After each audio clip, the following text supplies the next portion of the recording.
tó ẹ káàbọ̀ sí iléeṣẹ́ wa o mo kí yín o ẹ̀yin ìyá mi ẹ̀yin bàbá mi nítorí pé ó ti ṣẹlẹ̀ báyìí ẹ wo etí tẹ́ fi ń gbọ́ wa kò ní di bákan náà ojú tẹ́ fi ń rí wa kò ní fọ́ o àti dé nítorí ṣẹ́ẹ̀rí àwọn ọba kankan wọ́n ti padà hùwà ẹ̀tẹ́ bẹ́ẹ̀ ni èmi ti mọ̀ pé ọ̀pọ̀ náà àwọn ọba yìí máa padà dojú tì wá ni èmi ti mọ̀ yẹn ohun tó ní kán má ṣe lọ ti padà ṣe o gbogbo aráàlú congratulations welcome to stage 2 of suffering akáàbọ̀ sí another re-amalgamation 50 years ṣé ẹ ti gbọ́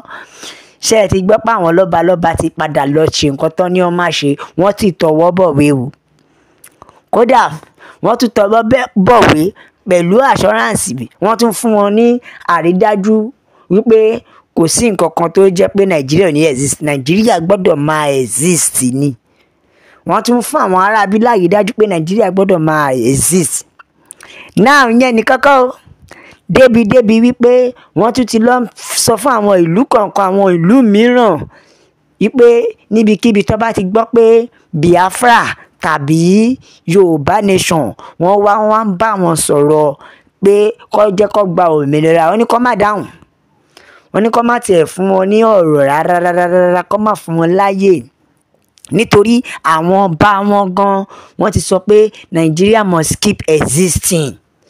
wọ́n ti jẹ́ kó yé wa pé àwọn ọba wa wọ́n ti tọwọ́ bọ̀ wọ́n dẹ̀ ti gbà wípé Nigeria ṣì máa exist lọ pé there is nothing like Yorùbá nation ṣe é ti rí pé eléyìí ká má sọ pé a kò gbọ́dọ̀ ṣépè ni a ò gbọ́dọ̀ ṣépè ni o pẹ̀lú bá a ṣe ń pariwo pé a fẹ́ gba òmìnira ẹ wá wò ó ṣe mọ̀ wípé àwọn diaspora gan ká sọ pé wọ́n fi wọ́n joyè àwòdì mọ́ ò lè dẹ́dì ẹgbẹ́ ni bẹ́ẹ̀ ni torí àwọn diaspora ló ń fọ́ǹdì Oríyọmí Hamzat àdẹ̀ fọjọ́ kan gbọ́ kó Oríyọmí Hamzat lanu kó pariwo Yorùbá nation rí a ò gbọ́ kó Oríyọmí Hamzat dìde kó pariwo Yorùbá nation pé òun dìde fún òmìnira ilẹ̀ Yorùbá rí ìyẹn ní kọ́kọ́ Ayéfẹ́lẹ́ tó sọ pé òun ṣí Tiwantiwa radio station kò fi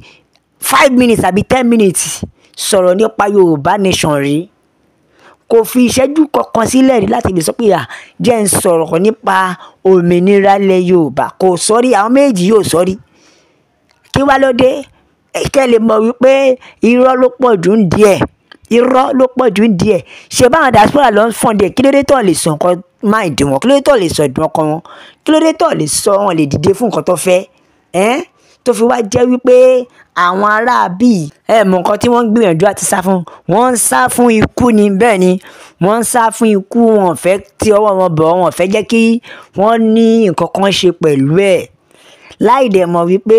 ń tó ń sá lọ fún Sokoto ó sì ń padà bọ̀ wá mú ẹ náà ni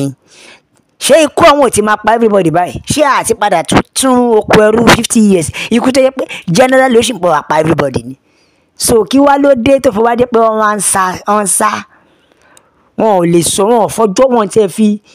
10 minutes kọ́ tẹ́ fi sọ̀rọ̀ nípa Yorùbá nation bẹ̀ rárá wọn Oríyọmí Hamzat ifeanyi Ayéfẹ́lẹ́ gan ti Tiwantiwa tó sọ tó ìgbà tó bọ́ta tó sọ pé òun ní station tó jẹ́ pé Tiwantiwa ni Yorùbá ló ń ṣe ń bẹ̀ gbogbo nǹkan ìṣẹ̀ṣe ló ń ṣe bẹ̀ gbogbo nǹkan Odùduwà ló ń ṣe bẹ̀ kí ló dé tó fọjọ́ kan praise Yorùbá nation kí ló dé tó kọ̀ wá dé tó wá fẹ́ máa búbò ṣé ń bẹ̀rù. náà àwọn lọ́balọ́ba wá ń pariwo pé àwọn ò sign agreement kankan wọn láwọn ò tọwọ́ bọ ní ìwé kankan ṣèbí tó bá ṣe nǹkan tó bá sọ ṣèbí èèyàn máa rí evidence pé àìní yìí ò ṣe o tó bá tiẹ̀ sọ pé àwọn ò ṣe tó bá dá wọn lójú ṣèbí Yorùbá ní pé tí ògún èèyàn bá dání lójú èèyàn máa ń fọwọ́ ẹ̀ gbárí ni wọn ò ṣe bọ́ta kọ́ ṣe fídíò ẹ̀ síta pé kọ́ sọ̀rọ̀ síta pé àwọn ò tọwọ́ bọ ìwé kankan o wọn ò rí wọn bọ́ta kọ́ tiẹ̀ jáde kọ́ máa sọ pé gbogbo ẹ̀sùn tó pamọ́ wọn ò tọwọ́ bọ̀ wé o ọ̀tọ̀ lọ́kọ́kọ́ ló ń fẹjọ́ sùn Tinubu l'Àbújá pé wọ́n parọ́ mọ́ àwọn kí ló dé tán bọ́ta kọ́ ṣe fídíò kí ló mú wọn tó ṣe fídíò láti fi lè fi clear ara wọn láti fi lè fi jẹ́ kọ́ wẹ̀ kàn yọ kọ̀ọ̀kan wọn ò ṣe fídíò ẹ̀ wá expect pé tí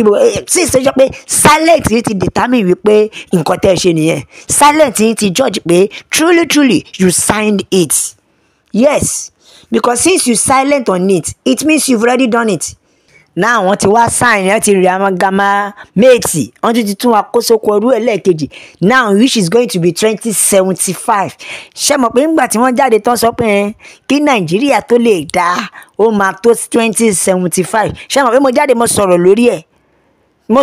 ẹ̀ tán sọ pé kí Nàìjíríà tó lè dá ó máa tó 2075. Àṣọ ti dọ́gbọ́n sign ẹ̀ ni wọ́n wá ń dọ́gbọ́n pẹ́ wọ́n ò fẹ́ nà ń bẹ́ àṣọ ti dọ́gbọ́n sign ẹ̀ ni. Now gbogbo àwọn lọ́balọ́ba tó bá ti jẹ́ pé wọ́n fẹ́ wẹ̀ wọ́n fẹ́ yan kọ̀ọ̀kan kí wọ́n ṣe fídíò jáde ọba Adéyẹyè Ògúnwùsì Ọọ̀ni Ifẹ̀ mo kí yín o bàbá tó bá ti jẹ́ bẹ́ẹ̀ ẹ dákun bàbá mi ò tó bórí adé sọ̀rọ̀ ẹ dákun ẹ ṣe fídíò jáde kẹ́ lè fi clear ara yín kẹ́ ẹ bẹ̀ Yorùbá ní pé sàn láàrin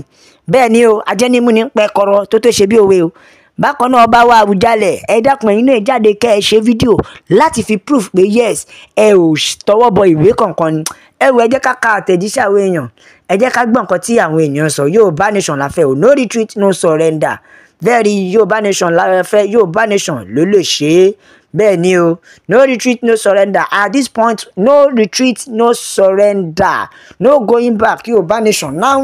bẹ́ẹ̀ ni o. Wọ́n Yorùbá nation la fẹ́, òmìnira ilẹ̀ Yorùbá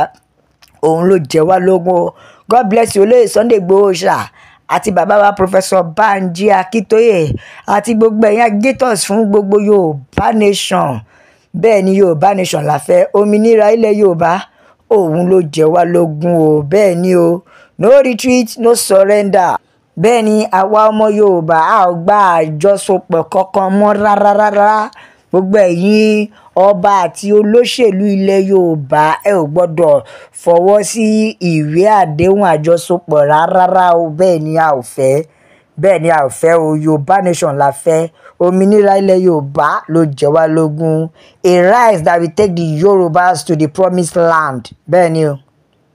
kò ní rẹ̀ wá o lágbára àṣẹ Èdùà. Yorùbá nation ló lè ṣe,